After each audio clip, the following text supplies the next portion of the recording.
नमस्कार, हिमाचल दस्तक में आप सभी का स्वागत है। मैं हूं आपके साथ प्रतिमा चौहान। आज दिन भर की खबरों को लेकर एक बार फिर हम आपके सामने रूबरू हुए हैं। क्या कुछ अपडेट आज दिन भर का रहा है।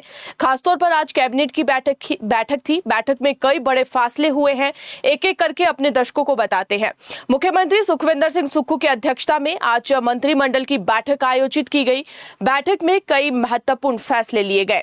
मंत्रिमंडल की बैठक में उन मामलों पर फिर से विचार करने की मंजूरी दी गई जिनमें करुणा मुल्क आधार पर नियुक्ति के दावों को पहले अलग अलग विभागों ने अलग अलग कारणों से खारिज कर दिया था। खारिज मामलों की फिर से जांच की जाएगी और जरूरी छूट भी दी जाएगी। 2042 रिजेक्टिव केस है जिन पर सरकार राहत देगी। अब कैबिनेट ने सरकारी जमीन पर कुछ कब्जों को नियमित करने की नीति 2026 को भी मंजूरी दी है। इसका मकसद उन भूमिहीन परिवारों और सीमांत किसानों की मानवीय चिंताओं को दूर करना है जिनके पास रहने, खेती और बागवानी के मकसद से सरकारी जमीन है। ये नीति भारत के सुप्रीम कोर्ट के निर्देशों के अनुसार बनाई गई है। नीति को मंजूरी के लिए भारत सरकार के पास भेजा गया है। सरकार ने उन किसानों के लिए कृषि ऋण ब्याज सब्सिडी योजना शुरू करने का भी फैसला किया है जिनकी जमीन की नीलामी होने वाली है और राज्य सरकार 3 लाख रुपए तक के पात्र कृषि ऋणों पर ब्याज का 50% बोझ उठाएगी जिससे राज्य भर के 6,356 किसानों को फायदा होगा।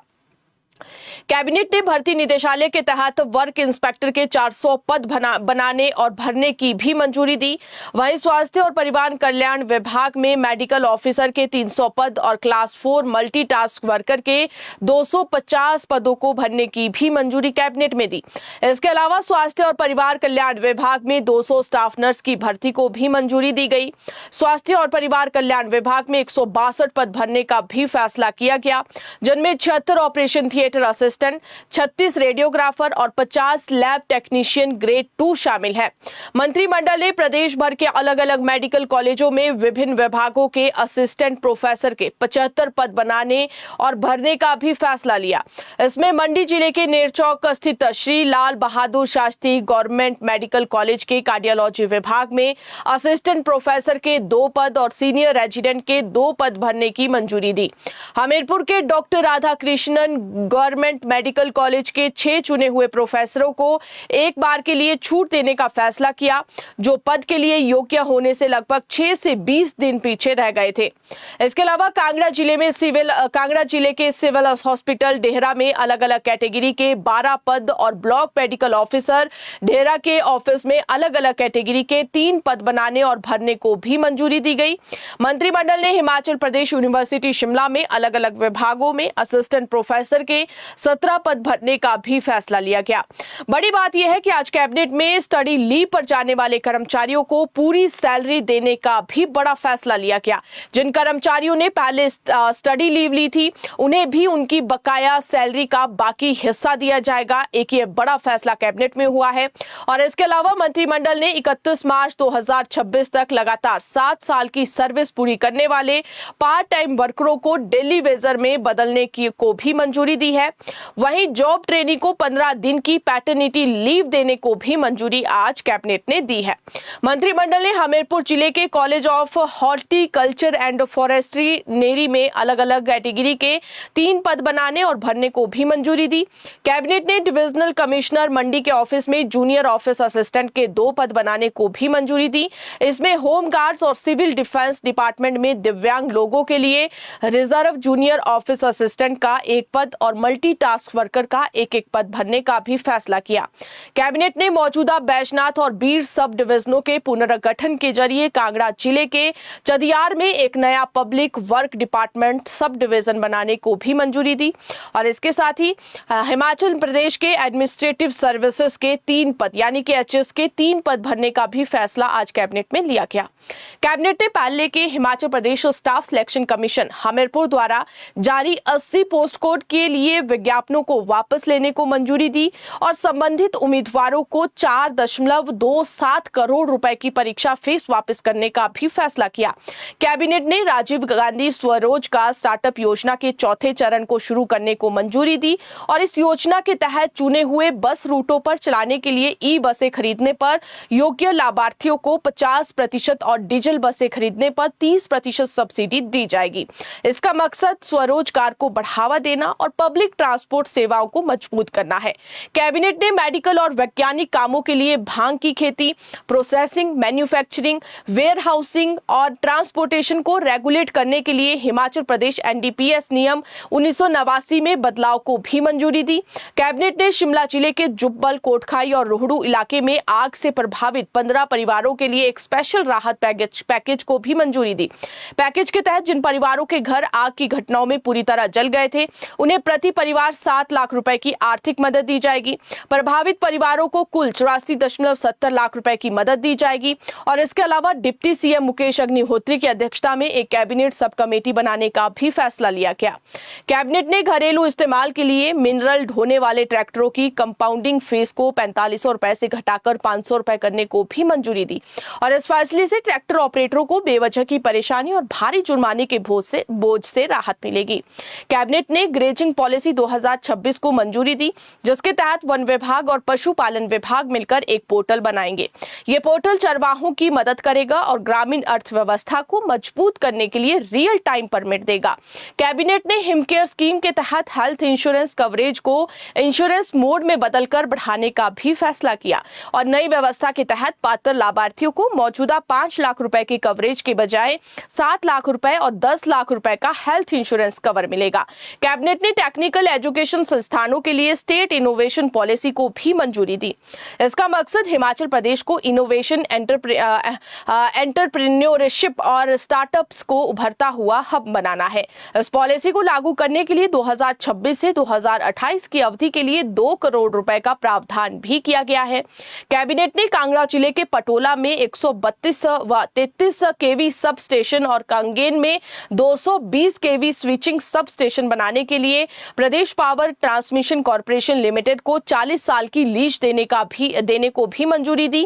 कैबिनेट ने मंडी जिले के सिविल हॉस्पिटल सरकाघाट को 100 बेड से बढ़ाकर 150 बेड करने और इसके लिए जरूरी पद बनाने व भरने का भी फैसला किया। कैबिनेट ने बिलासपुर जिले के प्राइमरी हेल्थ सेंटर कलोल को कम्युनिटी हेल्थ सेंटर में अपग्रेड करने और इसके लिए जरूरी पद बनाने व भरने का भी फैसला किया। कैबिनेट ने सोलन जिले में सिविल हॉस्पिटल बद्दी को 200 बेड वाले हॉस्पिटल में अपग्रेड करने और प्राइमरी हेल्थ सेंटर मानूपुरा खोलने के साथ साथ जरूरी पद बनाने और भरने को भी मंजूरी दी। कैबिनेट ने हमीरपुर जिले के मंचली में एक प्राइमरी हेल्थ सब सेंटर खोलने और इसके लिए जरूरी पद बनाने और उन्हें भरने को भी मंजूरी दी।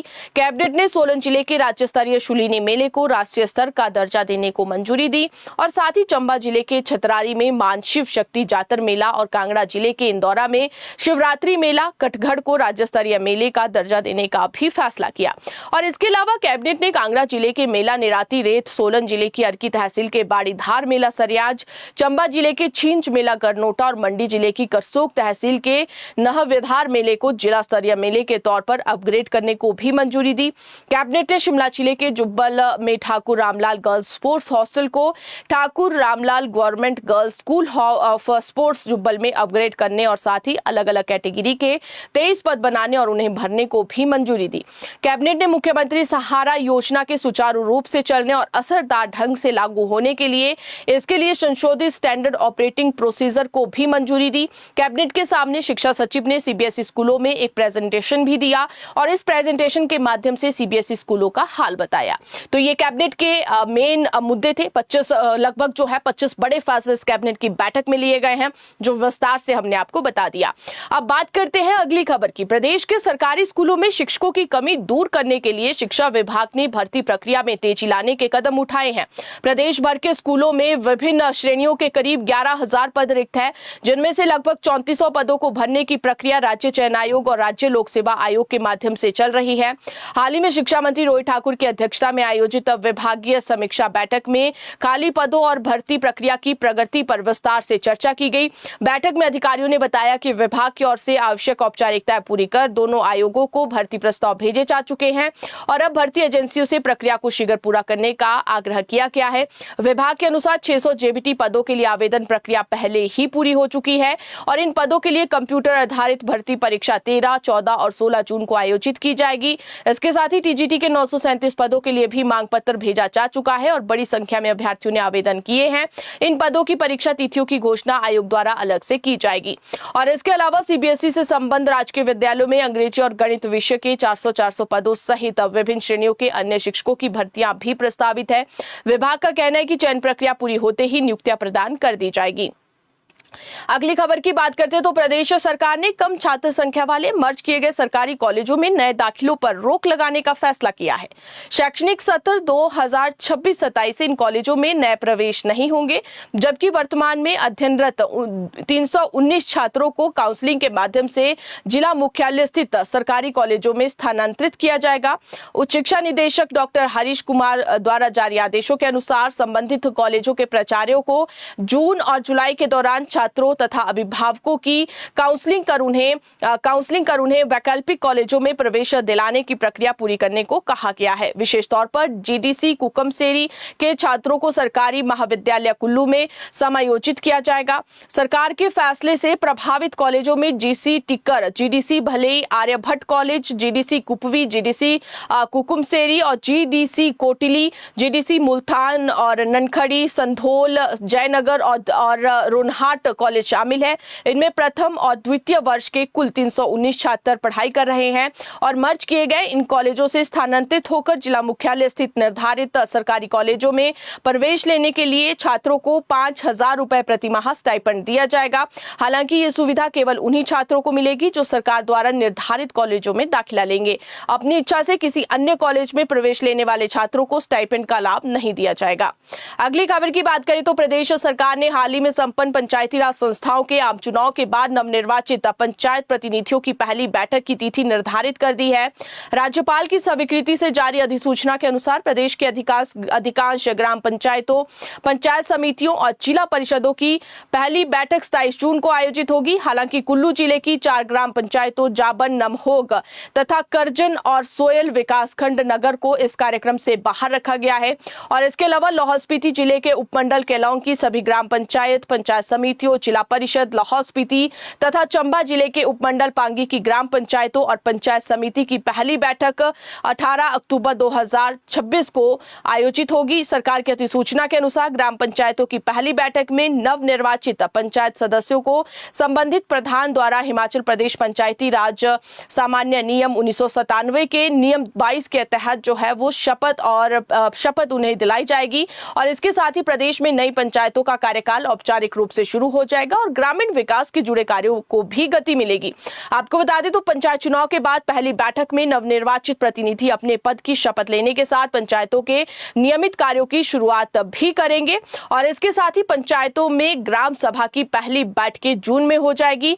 ऐसे में अब पंचायत चुनाव के बाद अब गांव की सरकारें औपचारिक रूप से सक्रिय होने जा रही है। अब पंचायत प्रतिनिधियों को मानदेय आना भी शुरू हो जाएगा। इसके लिए विभागीय स्तर पर अभी से ही कसरत करना शुरू हो गया है। सरकार के अनुसार 27 जून को पहली बैठक होने के कारण जुलाई में अलग से मानदेय जारी नहीं किया जाएगा।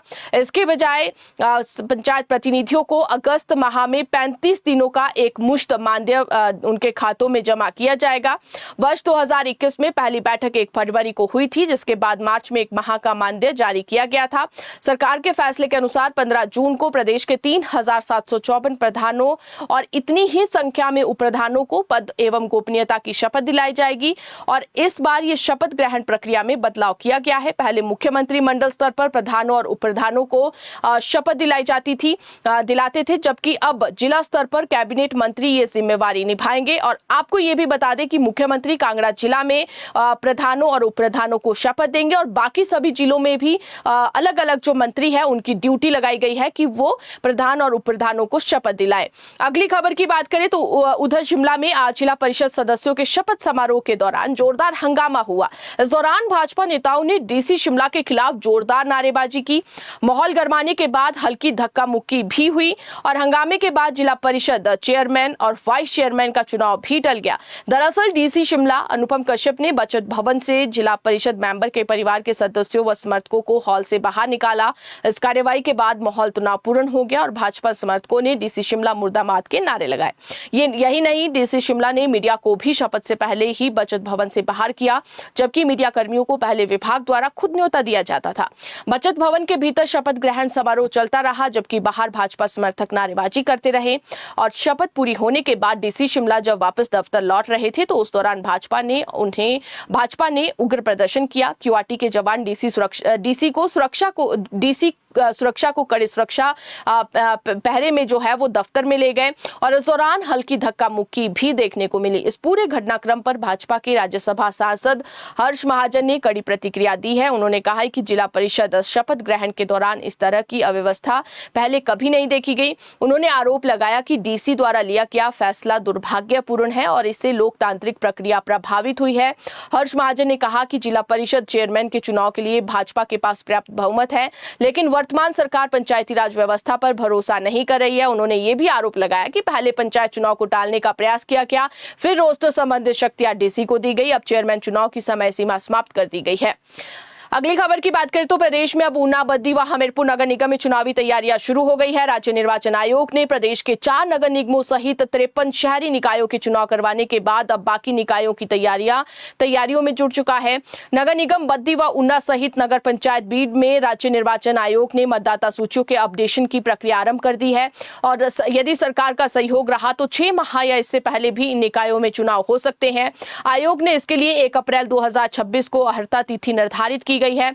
मतदाता सूचियों का प्रारूप प्रकाशन 8 जून को किया जाएगा, जबकि अंतिम मतदाता सूची 4 जुलाई 2026 या उससे पूर्व भी प्रकाशित कर दी जाएगी। प्रारूप मतदाता सूचियां संबंधित उपमंडलाधिकारी, नगर निगम, नगर पंचायत और तहसील कार्यालयों में निरीक्षण के लिए उपलब्ध रहेगी और इसके अलावा मतदाता सूचियां आयोग की वेबसाइट तथा वोटर सारथी एप्लीकेशन पर भी देखी जा सकेगी। आयोग ने बताया कि पात्र नागरिक अपने नाम को मतदाता सूची में शामिल करवाने, किसी प्रकार का संशोधन करवाने, नाम हटाने अथवा अन्य दावे एवं आपत्तियां निर्धारित अवधि के भीतर प्रस्तुत कर सकते हैं।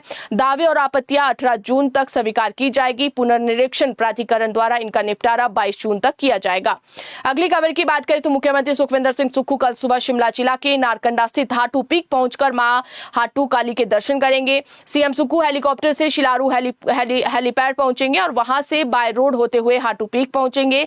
इस दौरान मुख्यमंत्री मां हाटू काली के मंदिर में पूजा अर्चना करेंगे। इस मौके पर उनके साथ उनकी धर्मपत्नी व देहरा विधानसभा क्षेत्र के विधायक कमलेश ठाकुर भी हाटू मां काली के दर्शन करेगी। वहीं सीएम सुक्खू नारकंडा में आम जनता से भी मिलेंगे और लोगों की समस्याओं को सुनेंगे।